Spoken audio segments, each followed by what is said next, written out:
नमस्कार दोस्तों, आज इस वीडियो में हम आपको जनेऊ से जुड़ी कुछ खास जानकारी देने वाले हैं और वीडियो के आखिर में इसके वैज्ञानिक फायदे भी बताएंगे।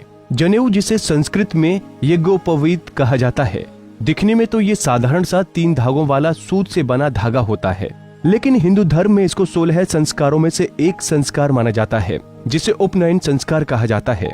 आपको बता दें कि जनेऊ में 3 सूत्र त्रिमूर्ति ब्रह्मा, विष्णु और महेश के प्रतीक, देवशरण, पितृशरण और ऋषिशरण के प्रतीक, सत्व, रज और तम के प्रतीक होते हैं और इसे व्यक्ति बाएं कंधे से ऊपर और दाईं भुजा के नीचे पहनता है।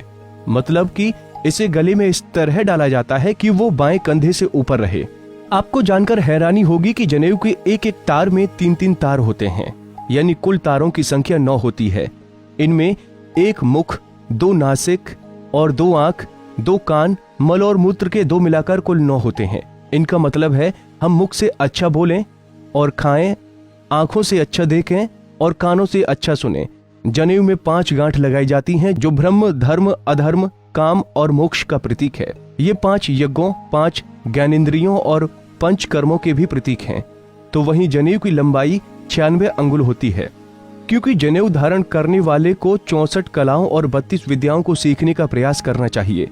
वैसे तो सही मायने में बच्चा जब 8 साल का हो तभी जनेऊ पहना देना चाहिए, उसके बाद ही शिक्षा शुरू करानी चाहिए, लेकिन आज के समय में ऐसा नहीं होता है, इसलिए शादी के पहले जनेऊ पहनाया जाता है। तो चलिए अब आपको बताते हैं जनेऊ धारण करने के बाद के नियम।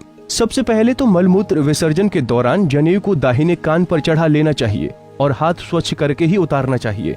इसका मूल भाव ये है कि जनेऊ कमर से ऊंचा हो जाए और अपवित्र न हो, और अगर जनेऊ का कोई तार टूट जाए या 6 माह से अधिक समय हो जाए तो बदल देना चाहिए। खंडित प्रतिमा शरीर पर नहीं रखते। धागे कच्चे और गंदे होने लगे तो पहले ही बदल देना उचित है। तो वहीं घर में जन्म मरण के सूतक के बाद इसे बदल देने की परंपरा है। जिनके गोद में छोटे बच्चे नहीं हैं, वो महिलाएं भी जनेऊ संभाल सकती हैं, लेकिन उन्हें हर मासिक धर्म के बाद इसे बदल देना पड़ेगा। इसके अलावा बता दें कि जनेऊ को शरीर से बाहर नहीं निकाला जाता। साफ करने के लिए भी इसे कंठ में पहने रहकर ही घुमाकर धो लेते हैं। भूल से उतर जाए तो प्रायश्चित की एक माला जप करने या बदल देने का नियम है।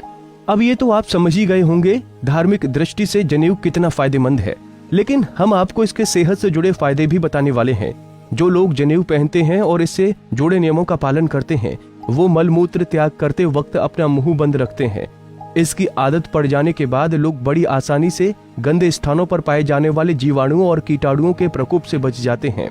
जनेऊ को कान के ऊपर कसकर लपेटने का नियम है। ऐसा करने से कान के पास से गुजरने वाली उन नसों पर भी दबाव पड़ता है जिनका संबंध सीधे आंतों से है। इन नसों पर दबाव पड़ने से कब्ज की शिकायत नहीं होती है। पेट साफ होने पर शरीर और मन दोनों ही सेहतमंद रहते हैं। तो वहीं रिसर्च में मेडिकल साइंस ने भी पाया है कि जनेऊ पहनने वालों को हृदय रोग और ब्लड प्रेशर की आशंका अन्य लोगों के मुकाबले कम होती है। जनेऊ शरीर में खून के प्रवाह को भी कंट्रोल करने में मददगार होता है। इसी तरह की और भी जानकारी लेने के लिए हमारे चैनल को सब्सक्राइब करें और नई वीडियो की नोटिफिकेशन के लिए बेल आइकॉन दबाएं। अगर आप ये वीडियो फेसबुक पर देख रहे हैं तो वीडियो को लाइक और शेयर करें। साथ ही अपनी राय कमेंट बॉक्स में जरूर बताएं। धन्यवाद।